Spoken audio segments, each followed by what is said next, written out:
लेकिन माँ तो माँ होती है, पिता तो पिता होता है। आज भगवान का मथुरा में कंस के कारागार में अवतार हुआ, लेकिन वसुदेव जी अपने बालक को देख करके बड़े प्रसन्न हुए। लेकिन प्रसन्नता बहुत देर तक नहीं रही। जब उनको स्मरण हो आया कि मेरे पुत्र के समाचार को पाते ही कंस भगा भगा आएगा, और जैसे अन्य पुत्रों को मार डाला वैसे ही इस पुत्र को भी मार डालेगा, दुखी हो गया, मन दुखी हो गया। और उसी समय जल जो रखा था, उस जल से अपने दाहिने हाथ पे जल लिया वसुदेव जी ने और कहा, हे परमात्मा, मैं संकल्प लेता हूं कि इस मेरे बालक के ऊपर जो भी अरिष्ट है, जो भी मारकेस है, जो भी अल्प मृत्यु का योग है, उसके समन के लिए मैं 10,000 गायों को दान के रूप में दूंगा, इस कारागार से बाहर निकलते हैं। संकल्प किया, क्योंकि गोदान का बड़ा ही महत्व है। हमारे शास्त्रों में गोदान का बड़ा ही महत्व है। जब अभी हम कोई शुभ कार्य करते हैं तो उसे शुभ कार्य की पूर्णता के लिए हम गोदान करते हैं, गाय का दान करते हैं। और यहां कितना गाय?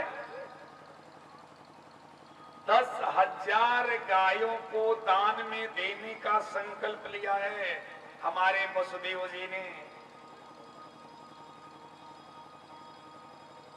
और ये भी लिया कि मैं इस कारागार से बाहर निकलते ही इस संकल्प को पूरा कर दूंगा।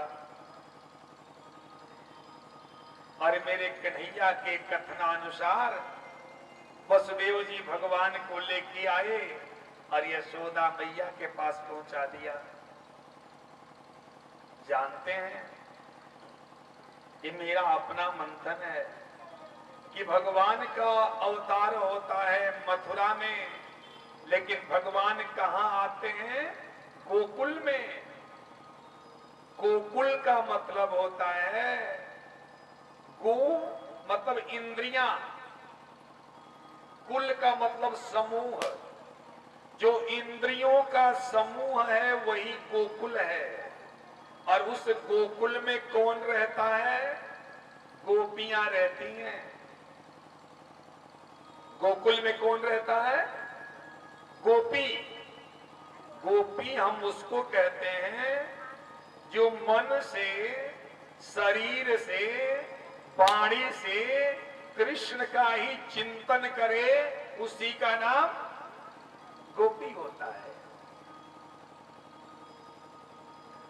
वहां जितने भी लोग हैं वो सब गोपी ही हैं, वो स्त्री हो या पुरुष हो, क्योंकि जो निरंतर कृष्ण का चिंतन करे उसी को हम गोपी कहते हैं। गोप कन्याएं ही केवल गोपी नहीं, वहां गोप भी गोपी हैं, क्योंकि वो भी तीनों रात कृष्ण के चिंतन में लगे रहते हैं। इस दुनिया में बहुत लोग भगवान के भक्त हुए, उस कृष्ण को मानने वाले लोग हुए, उस कृष्ण से प्रेम करने वाले लोग हुए, लेकिन आज तक गोपियों जैसा प्यार और किसी ने, यदि प्यार की चर्चा होती तो मेरे कन्हैया जीवन भर उन गोपियों को याद करते रहे। जहां प्यार देने की बात आई वहां उन्होंने खुल के कहा कि गोपियों ने जो हमें प्यार दिया वो दुनिया में हमें आज तक और कहीं। कभी कभी ऐसा होता है ना कि जब हम किसी की प्रशंसा करते हैं तो हमारे अपने चाहने वाले जो लोग हैं उनको जलन होने लगती है कि देखो ये दूसरे की प्रशंसा कर रहे हैं और मेरी प्रशंसा नहीं कर रहे, मेरा तो कोई नाम ही नहीं। क्योंकि भगवान द्वारिका में रहते हैं और हमेशा गोपियों की चर्चा करते रहते हैं।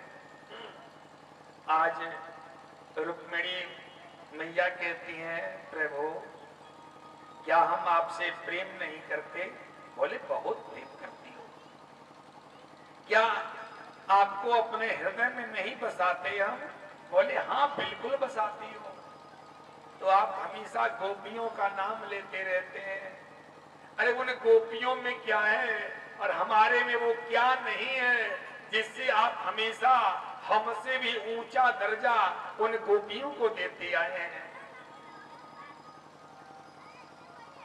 भगवान ने कहा कि सत्य कहती हो, लेकिन मेरा मन कहता है, ये मेरे दिल की आवाज है कि हमें जितना प्यार गोपियों ने दिया वो प्यार और कहीं से, ये मेरे दिल की अंतरात्मा की आवाज है। पता नहीं क्यों ये मेरे समझ में आज तक